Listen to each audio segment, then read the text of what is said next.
came across this story time on TikTok. A lot of us may find it relatable. I fumbled the man I probably should have married.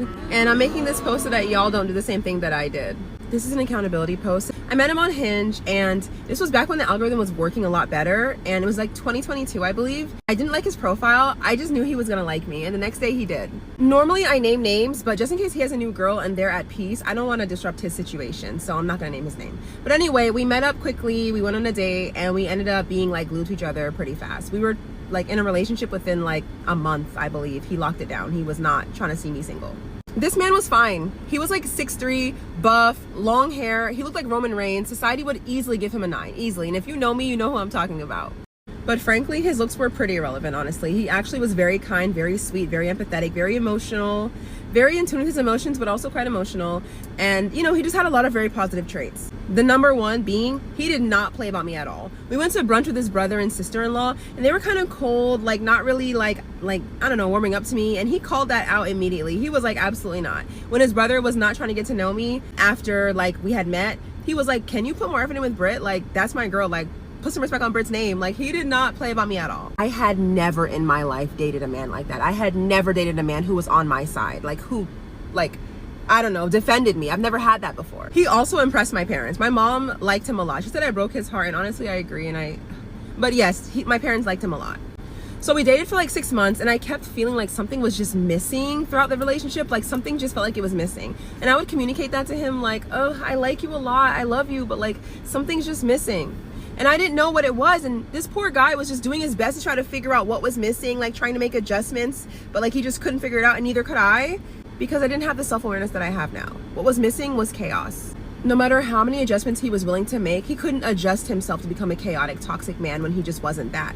And that's all I had ever been used to. You see, I had not taken the time to like truly heal myself after my relationship prior to him, which was with an abusive guy. Very abusive, emotionally avoidant guy. Emotionally unavailable, everything. Okay, I had not healed from that. Not enough to be with a person who was safe.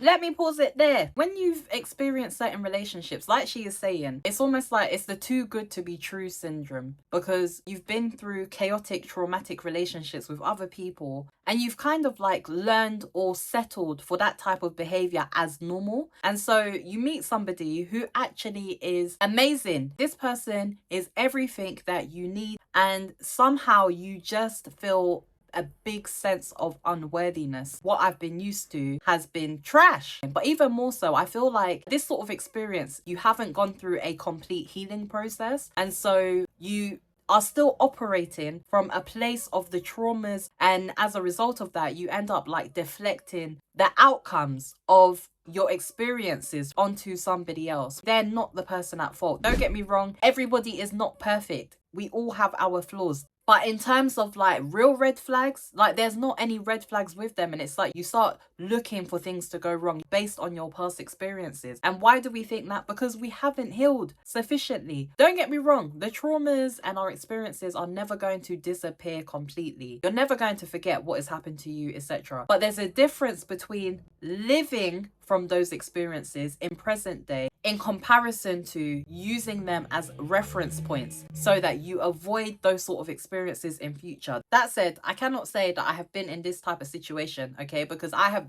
been on a healing journey. If you see my website, my TikToks, you already know the type of vibe that I stay on. And so my healing journey has been ongoing. And the reason why I say ongoing is because I don't feel like the healing journey ever really ends necessarily. It's not just about, you know, healing. The most important part for me of the healing process is the journey of who you become through the process as you keep on going, maximizing on the person that God designed you to be, becoming your best self, because it's always there. It just takes work and refinement and discipline and investment. I know the work that I have done in my own life. And so when I meet people, whether it's friends, potential daters, etc., if I can tell that this is a person of character, a person of integrity, who is genuine, etc., I am going to treat them accordingly. And it is unfair to cause somebody in your present to pay the penalty on behalf of somebody from your past. If you are moving forward on a certain trajectory, the person that you meet should encourage you in that walk of your life. Like, you should continue to see yourself elevated. If you see a decline in what you are trying to attain, there's something wrong there, because somebody that is of value to your life is going to do just that. They're going to add value to your life. But anyway, let's hear the rest of what she's sharing. We will continue the reflection. And so one day when he pissed me off, I broke up with him like on a whim. Because the majority of my prior relationships were with like antagonistic men, I was not ready to receive someone who was safe and loving and kind and caring. Maybe I didn't think I deserved it. Maybe I couldn't recognize what it was. My nervous system didn't know what to do with safe. My parents were kind of emotionally unavailable. Growing up in that dynamic, you kind of look for that in partners as well. So I ended up with emotionally unavailable men back to back to back. That brings me to my next point. For a while, what I felt like the relationship was lacking was him being a true leader. He would defer to me to make a lot of decisions because he felt like I was more intelligent than him.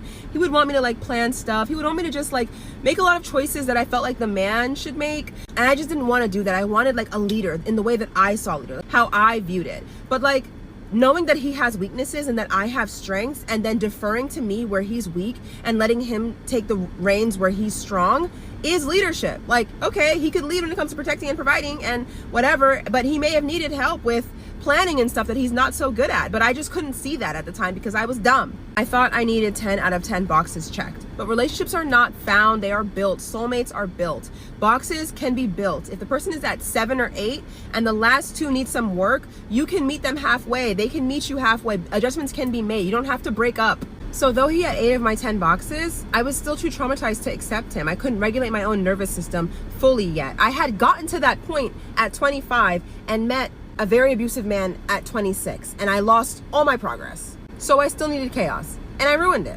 The next guy I dated after that ended up being another avoidant who was emotionally unavailable and ended up breaking my heart worse than anybody else I'd ever experienced in my entire life. So I got my karma pretty fast, I guess. Let this be a lesson. If you've met someone who's good, they protect you well, they show up, they love you, but you feel like something's missing or something feels off or whatever the case may be, or it feels boring, make sure that something is not just the trauma that you're used to. Make sure that, you have healed enough to even receive what they're offering you. You don't need a perfect man. You just need a man that checks enough boxes that you can work with the rest. Anyway, that angel wasn't even on social media like that, so he'll probably never see this, but still, if you do see this, I hope you're doing great. There's something she said that really stood out to me, and that was that relationships are not found, they are built. I've even heard somebody say before, the grass isn't greener on the other side, the grass is greener where it is watered. Hello, somebody. I feel like those of us who have parents, maybe older people in our lives who have been in long-lasting marriages, they've set a tone that we want to live up to. But the way they dated back in the day in comparison to the way that we date like currently, things are very, very different. The dynamics of men and women have changed massively. And I feel like sometimes there's headbutting because now it's like, what role is everyone taking? Where she said about, she was looking for somebody who would like lead. He was not very good in those things. He would defer to her. And in many ways, I do agree with her. We can't all be good at everything. And if you know that something in your life is a particular weakness for you, I don't see the harm in sort of falling to your significant other because that is where their strengths lie, especially as she said that most of the things about him ticked boxes and there was just the odd one or two things. And I feel like now, because we live in such a disposable culture, especially when it comes to online dating, you meet someone, they breathe wrong and it's game over. That patience to really invest and cultivate a connection is just not really there. And then the other thing is people are stressed with their jobs. Everything is like super expensive. If you're a millennial compared to when we were kids, it's such a massive difference, and those things take their toll. We're already individually dealing with the stresses of life. Then you try to connect with somebody. As soon as there's anything about them that is just wahala, you're just like, yeah, I'm done. It's okay. Because life is already, I don't need to add additional challenges voluntarily. I feel like people check out fast. From what she has said, what I gathered from it is if you meet somebody, they check off a lot of boxes and there's no blatant red flags, give them the opportunity. Don't rely on your experiences from the past to now come and judge the people in the present. We don't want anyone doing that to us. Like, don't judge me based on the females that you were dating before because I ain't her. We have to give people an opportunity to bloom. But at the same time, it's a two-way street. Everyone needs to add their own. And that's how we build together. Both parties should want to participate in what we have going on. And we have to let go of seeking perfection. It's not something that is real. If their character, their morals, and their values are aligned with what you're looking for or what you exude, demonstrated in their actions, the way they behave, like you can see it, it's evident. At that point, I feel like the other things are workable. They're things that can be developed. But when the foundation is right, I think you're onto a good potential win. Let's just say that. If you see somebody that could do with some encouragement in certain areas of their life, because the other thing is we're not trying to change anybody. I feel like it's so important to accept people as they come. But that said, and this is just my personal opinion, I would never deal with anybody who is of a fixed mindset. The growth mindset for me is what works best. If I can learn to do something better, I'm always going to be open and willing. I would rather meet somebody who is like-minded in that respect, because neither of us need to be perfect, but it definitely makes a difference if we are both willing to grow, adapt, and build. So we've learned a lot from her experience. As she mentioned, the guy that she dated after this particular guy that she has sort of bigged up, the guy after broke her heart, he was just like the guys from her past that you don't necessarily want to take on in a relationship. Going through your own healing process and working and developing yourself, I believe, raises your levels of self-awareness, which makes it easier to identify any other areas in your own life where work might be needed. But also, it helps you to identify from early. If you are starting to talk to somebody and things are not quite right there, you can spot that fast, or at least faster. So then that way you just kind of save yourself the headache. Not only are you healing from what has happened before, it's easier for you to spot signs that relate to that type of past, so you can avoid potential future heartbreak, disappointment. Ultimately, we have to do the work on ourselves so we don't enter relationships on half a tank. In doing that, we can then really appreciate people who are adding value to our lives without judging them based on what has happened in the past. And thirdly, if we can accept that we are not perfect, they are not perfect, but if we both have a mindset of growth and wanting to improve for ourselves and for each other, we're more than likely to have a brighter future than if we try and go through our romantic life